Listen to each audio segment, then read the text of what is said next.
और ईरान के बीच तनाव एक बार फिर चरम पर पहुंच गया है। अरब सागर से आई एक बड़ी खबर के अनुसार ईरान ने क्षेत्र में उकसाने वाली कार्रवाई की है, जहां एक ईरानी शाहिद ड्रोन को अमेरिकी बेड़े के पास देखा गया।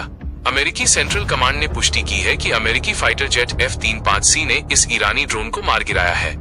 बताया जा रहा है कि ये ड्रोन अमेरिकी विमानवाहक पोत USS अब्राहम लिंकन की ओर तेजी से बढ़ रहा था। इस घटना से ये साफ संकेत मिल रहे हैं कि एक तरफ जहां बातचीत की कोशिशें हो रही हैं, वहीं दूसरी ओर ईरान अमेरिका को उकसाने का कोई मौका नहीं छोड़ रहा है। हालांकि इस ड्रोन को समय रहते नष्ट कर दिया गया, लेकिन विशेषज्ञों ने इसे एक गंभीर उकसावा माना है। अमेरिकी मीडिया के हवाले से हॉर्मुज़ जलडमरू मध्य से भी ऐसी ही एक और चिंताजनक खबर सामने आई है। यहाँ ईरानी गनबोट्स ने अमेरिका के झंडे वाले एक तेल टैंकर को रोकने की कोशिश की। तस्वीरों में देखा जा सकता है कि ईरानी गनबोट तेल टैंकर के बिल्कुल करीब पहुंच गई थी। दावा किया गया है कि ईरानी सैनिकों ने टैंकर के चालक दल को इंजन बंद करने का आदेश दिया और उस पर सवार होने का प्रयास भी किया, लेकिन तेल टैंकर ने अपनी रफ्तार बढ़ा दी और बाद में अमेरिकी जंगी जहाजों ने उसे सुरक्षित रास्ता दिलाया। इन घटनाओं के बीच अब ये सवाल उठ रहे हैं कि क्या आने वाले समय में अमेरिका और ईरान के बीच सीधा सैन्य टकराव हो सकता है। एक तरफ शांति वार्ता का दौर शुरू होने वाला था, लेकिन ईरान की इन ताजा हरकतों ने युद्ध की आशंकाओं को गहरा कर दिया है। दूसरी ओर ईरान की रिवोल्यूशनरी गार्ड्स ने बयान जारी कर कहा है कि उनकी गनबोट्स अंतर्राष्ट्रीय जल सीमा में केवल निगरानी कर रही थीं और वे लगातार जानकारी भेज रही थीं, लेकिन अचानक संपर्क टूट गया, जिसकी जांच की जा रही है।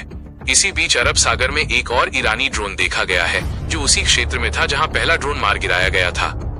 यह ड्रोन ओमान की खाड़ी से लौटकर अमेरिकी कैरियर स्ट्राइक ग्रुप की ओर बढ़ रहा था। इन स्थितियों ने कई गंभीर सवाल खड़े कर दिए हैं। क्या ईरान अमेरिका पर पहले हमला करने का जोखिम उठा सकता है? क्या खाड़ी के आर्थिक केंद्र जैसे दुबई को निशाना बनाया जा सकता है? और क्या पर्दे के पीछे से चीन ईरान की मदद कर रहा है? ईरानी सैन्य विशेषज्ञों और मीडिया के माध्यम से ऐसी धमकियां दी जा रही हैं कि यदि युद्ध छिड़ा तो इस बार केवल इजराइल ही नहीं, बल्कि दुबई, अजरबैजान और क्षेत्र के अन्य अमेरिकी ठिकाने भी निशाने पर होंगे। दुबई के प्रमुख आर्थिक क्षेत्रों जैसे हवाई अड्डे, वित्तीय केंद्र और सिलिकॉन ओएसिस को संभावित लक्ष्य बताया जा रहा है। बुर्ज खलीफा जैसी इमारतों पर हमले का अंदेशा भी जताया जा रहा है। इस महायुद्ध की आहट के बीच चीन की भूमिका भी चर्चा में है। रिपोर्टों के अनुसार चीन का एक जासूसी जहाज अमेरिकी विमानवाहक पोत USS अब्राहम लिंकन के पास देखा गया है, जो संभवतः ईरान को खुफिया जानकारी मुहैया करा रहा है। वहीं अमेरिका के विशेष दूत स्टीव विटकॉफ ने इजरायली प्रधानमंत्री बेंजामिन नेतन्याहू से मुलाकात की है, जिसमें ईरान के खिलाफ सैन्य कार्रवाई और संभावित समझौतों पर लंबी चर्चा हुई है। सूत्रों का कहना है कि इजरायल ईरान के खिलाफ कार्रवाई के लिए पूरी स्वतंत्रता चाहता है। ईरान ने भी बातचीत से पीछे हटने की धमकी दी है और इस्तांबुल की जगह ओमान में वार्ता करने की शर्त रखी है, जिसमें वो किसी तीसरे देश की मध्यस्थता नहीं चाहता। आप इस खबर को लेकर अपनी क्या राय रखते हैं, हमें कमेंट बॉक्स में जरूर बताइए। ऐसी ही ताजा और अनसुनी खबरों के लिए अननोन न्यूज अपडेट चैनल को सब्सक्राइब करना न भूलें।